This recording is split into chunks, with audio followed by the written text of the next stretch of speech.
Assalamualaikum warahmatullahi wabarakatuh. Halo semuanya, kembali lagi bersama saya Kurniasi Arbi. Pada penjelasan kali ini saya akan menjelaskan mengenai analisis data pada studi kasus. Nah, dalam dunia riset, kita seringkali terpesona dengan angka-angka statistik, grafik yang memikat, atau model matematis yang kompleks. Tapi di balik semua itu, ada satu pendekatan yang memungkinkan kita untuk menyelami realitas sosial dengan lebih dalam, lebih manusiawi, dan lebih kontekstual. Itulah studi kasus. Studi kasus bukan hanya soal menganalisis satu peristiwa atau satu kelompok secara terpisah. Ia adalah jendela untuk memahami bagaimana dinamika nyata terjadi di lapangan.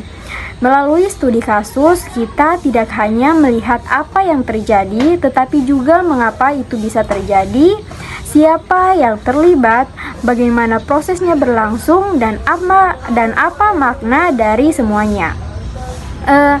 Namun kekuatan studi kasus bukan berasal dari data yang dikumpulkan semata. Data hanya menjadi fragmen-fragmen realitas yang tersebar. Yang membuat studi kasus menjadi utuh dan bermakna adalah proses analisis datanya, yakni bagaimana peneliti mengolah informasi mentah menjadi pemahaman yang utuh dan reflektif. Dalam video ini, kita akan menjelajahi dunia teknik analisis data studi kasus. Kita akan melihat bagaimana proses yang tampak sederhana seperti membaca, menandai, dan mengelompokkan data sebenarnya menyimpan proses berpikir yang dalam dan reflektif. Kita akan belajar bahwa menganalisis data kualitatif bukan hanya mencari jawaban, tetapi juga menggali makna. Dan pada akhirnya kita akan melihat bahwa analisis dalam studi kasus adalah tentang membangun cerita yang jujur, kompleks, dan bermakna tentang kenyataan yang sedang kita teliti. Jadi mari kita mulai perjalanan ini dengan pikiran terbuka, hati yang peka, dan rasa ingin tahu yang tinggi. Karena setiap studi kasus punya cerita, dan setiap cerita menunggu untuk dipahami dengan sungguh-sungguh.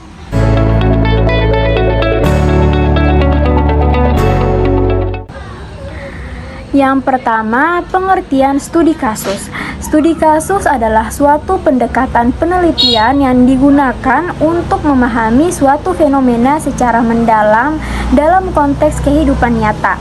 Metode ini berfokus pada satu objek atau satuan analisis, bisa berupa individu, kelompok, lembaga, peristiwa, atau bahkan suatu kebijakan yang dianggap unik, kompleks, dan penting untuk diteliti secara menyeluruh.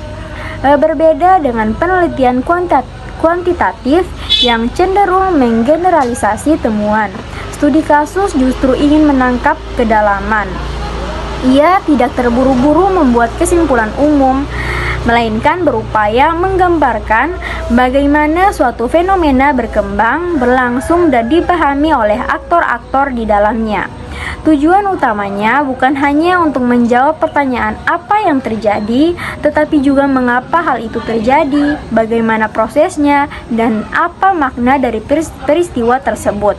Karena itulah studi kasus sering digunakan dalam ilmu sosial, pendidikan, kebijakan publik, hingga ilmu manajemen, terutama saat peneliti ingin memahami dinamika yang tidak bisa dijelaskan hanya dengan angka atau statistik. Dalam praktiknya, studi kasus bisa bersifat deskriptif, eksplanatori, atau menjelaskan, atau eksploratori, atau menjelajah kemungkinan. Pendekatannya bisa bersifat kualitatif, kuantitatif, atau gabungan dari keduanya, tergantung pada tujuan dan kebutuhan penelitian. Dengan kata lain, studi kasus adalah jendela untuk melihat dunia nyata secara lebih dekat, lebih dalam, dan lebih bermakna.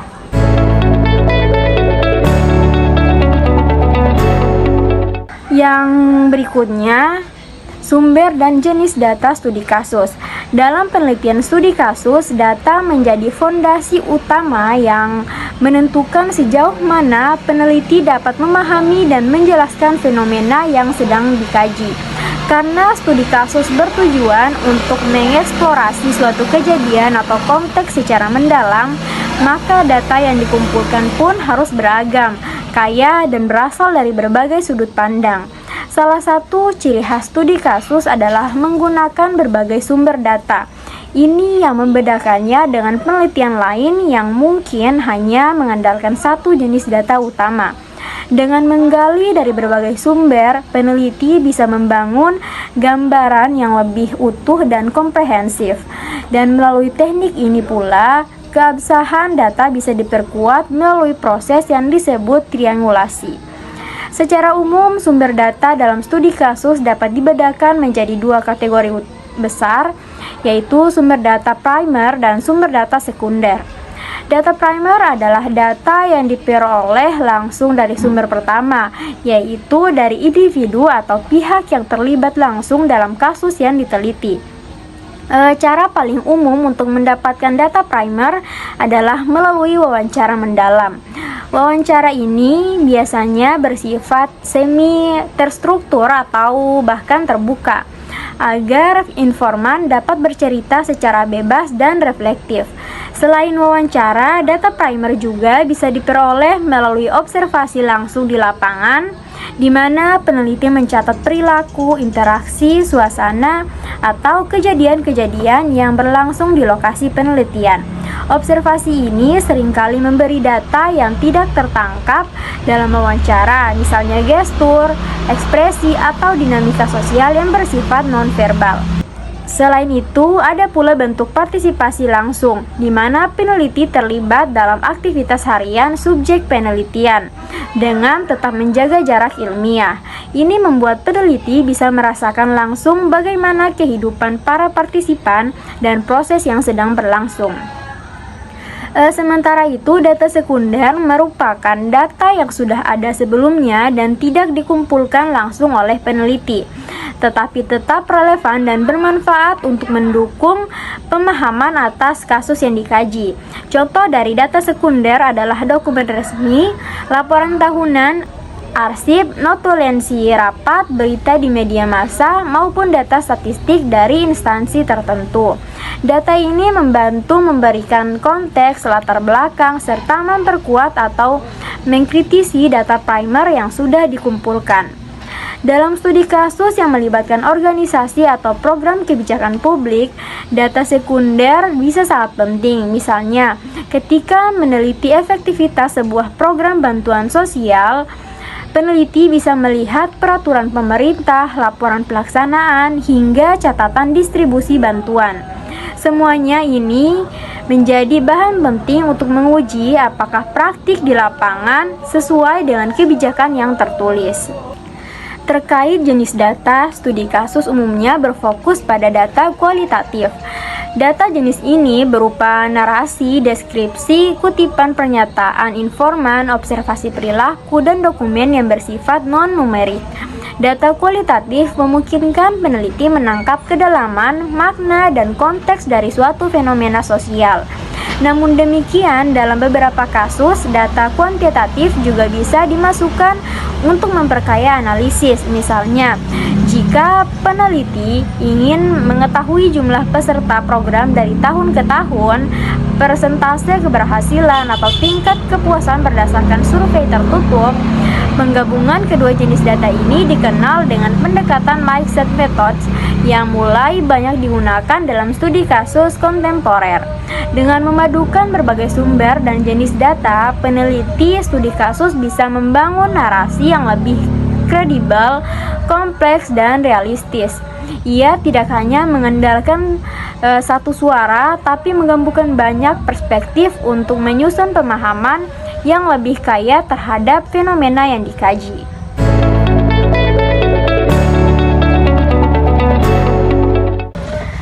Yang berikutnya, teknik analisis data kualitatif. Ketika kita berbicara tentang analisis data kualitatif, kita sedang berbicara tentang lebih dari sekedar proses teknis. Kita sedang membahas sebuah seni dalam menafsirkan makna dari data yang bersifat naratif, deskriptif, dan seringkali kompleks. Tidak seperti data kuantitatif yang dianalisis dengan rumus statistik dan tabel angka. Data kualitatif menuntut kepekaan, kedalaman berpikir, dan intuisi akademik.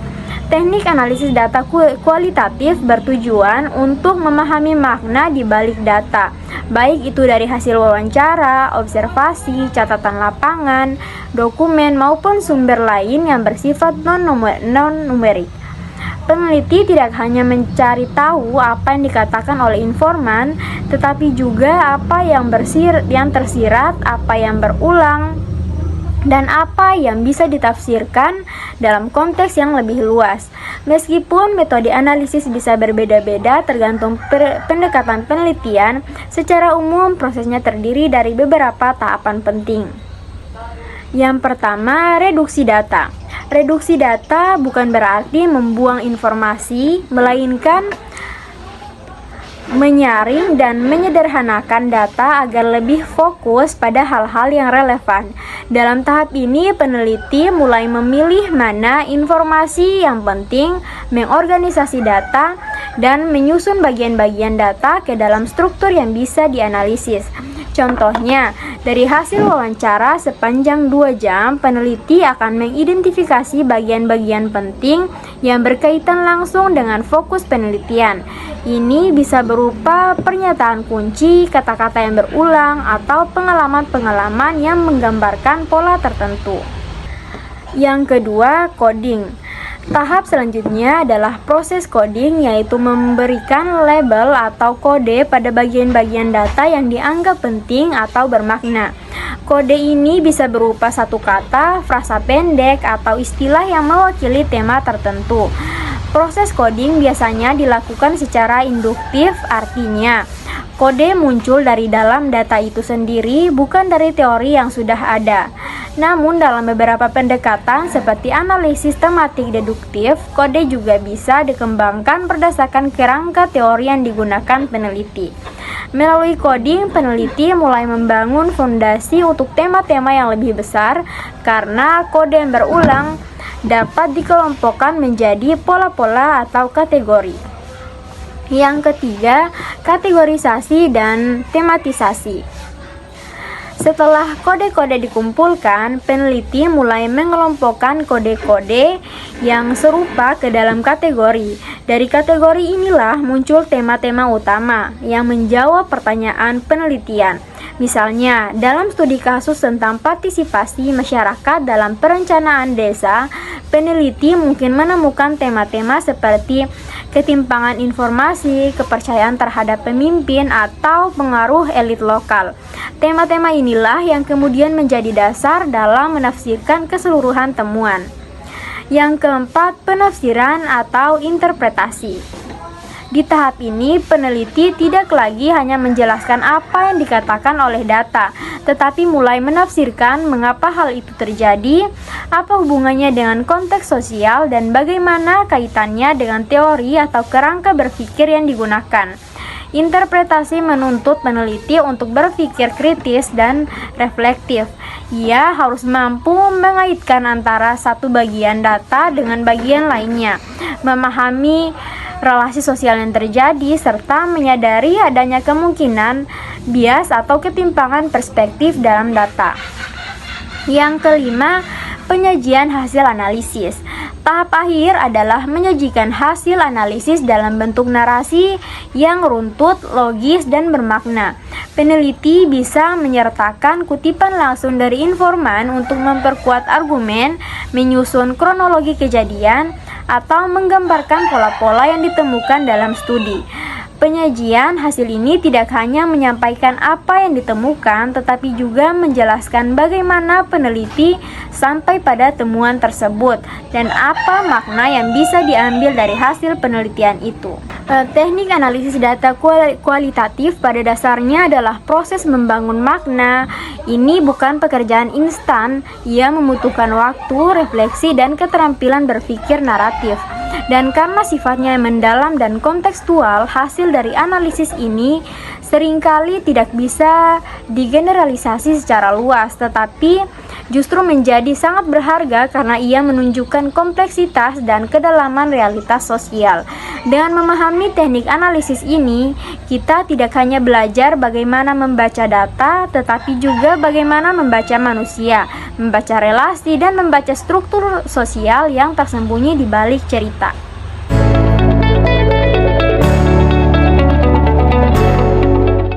Yang berikutnya, teknik analisis data kuantitatif. Ketika kita berbicara tentang analisis data kuantitatif, kita sedang masuk ke dalam wilayah yang mencoba memahami dunia melalui angka. Dalam pendekatan ini, data dikumpulkan dalam bentuk numerik, angka-angka yang mewakili karakteristik, perilaku atau respons dari individu atau objek yang diteliti. Tujuannya adalah untuk mengidentifikasi pola, menguji hubungan antar variabel, dan dalam banyak kasus menarik kesimpulan yang bisa digeneralisasi ke populasi yang lebih luas. Analisis data kuantitatif dilakukan secara sistematis dan objektif. Peneliti tidak hanya mengumpulkan angka, tetapi juga mengolahnya menggunakan metode statistik tertentu agar hasilnya dapat dijelaskan secara ilmiah. Dan disinilah pentingnya memahami teknik-teknik analisis kuantitatif, karena jenis teknik yang dipilih akan sangat menentukan bagaimana data dimaknai dan bagaimana kesimpulan ditarik. Nah, setelah melalui seluruh proses, kita akhirnya bisa memahami bahwa analisis data dalam studi kasus bukanlah sekedar tahap teknis dalam metodologi penelitian. Ia adalah proses menyelami makna, memahami hubungan yang tidak terlihat, dan merangkai serpihan realitas menjadi narasi yang koheren. Seorang peneliti yang melakukan studi kasus bukan hanya bekerja dengan data, tetapi juga bekerja dengan konteks, emosi, nilai, dan dinamika sosial yang kompleks.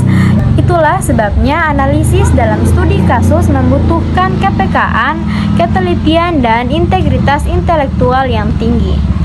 Teknik-teknik seperti pengkodean, tematisasi, triangulasi, hingga interpretasi yang reflektif bukan hanya alat bantu analisis, mereka adalah jembatan yang menghubungkan data dengan makna. Dan lebih jauh lagi, mereka membantu kita memahami dunia sosial sebagaimana adanya dengan segala kerumitannya. Semoga setelah menonton video ini, kamu tidak hanya memahami bagaimana teknik analisis data dilakukan dalam studi kasus, tetapi juga menyadari bahwa penelitian kualitatif memiliki kekuatan untuk membawa kita lebih dekat pada realitas sosial yang sering luput dari angka-angka. Karena pada akhirnya ilmu bukan hanya soal menjelaskan dunia, tetapi juga memahami manusia di dalamnya. Dan melalui studi kasus, kita diajak untuk tidak hanya menjadi peneliti, tetapi juga menjadi pendengar, pengamat, dan penafsir yang bijak atas kehidupan. Terima kasih sudah menyimak sampai akhir. Sampai jumpa di video berikutnya. Tetap semangat mencari makna, terus berpikir kritis, dan jangan pernah lelah untuk belajar dari realitas yang ada di sekitar kita.